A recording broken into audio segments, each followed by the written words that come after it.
Hello guys, आज चाहिँ मेरो फर्स्ट भ्लग है। यसो सामान किन्न जान लाग्यो।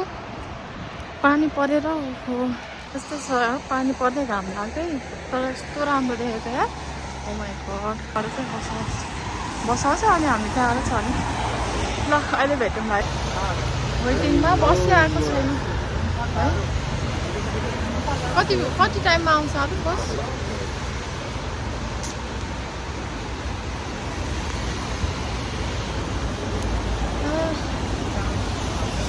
आज त 6 दिन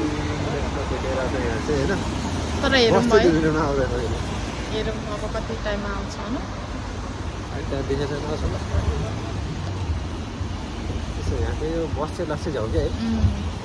ऊ आछ मैले देखेँ, ऊ त्यो टाढा देख्नु हजुर। मिराकल गर्ने है अच्छा बस ल अहिले बसमा चढिसक्यो है। बसमा चढ्ने है हामी। ल सब यसरी वेटिङमा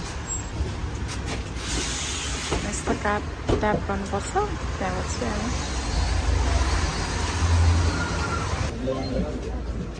आज चाहिँ मान्छे चाहिँ छैन है, यति मात्रै हो मान्छे।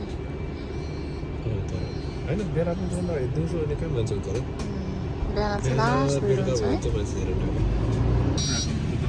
अरे हाम्रो बाटो चाहिँ राम्रो छैन नि हाम्रो। कहाँ योसँग कति चिप्लिन्छ मान्छेहरू। लास्टै छिटो हुन्छ नि, बाटो राम्रो छैन। अब फेरि मेट्रो चढ्नुपर्छ त्यहाँबाट। अहिले मेट्रो चढ्ने बेला भेटौँ है। बाई ल हामी मेट्रो स्टेसन भेटेर छिर्यौँ, त्यसरी जानुपर्छ।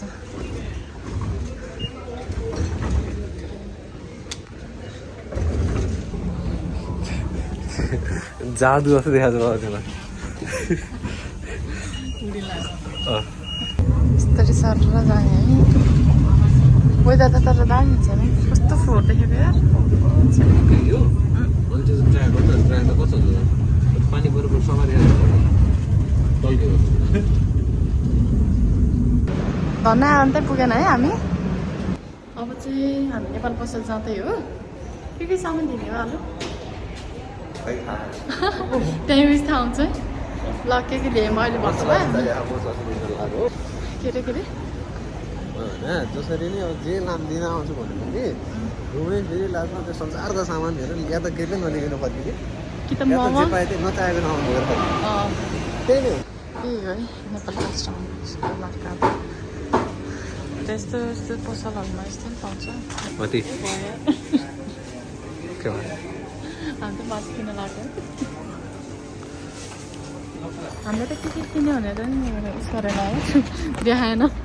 अब घर गएर अनबक्सिङ। कस्तो खालको फुल हो यो? सपिङ गर्दा भ्याइ अब त घर जान्छ हामी।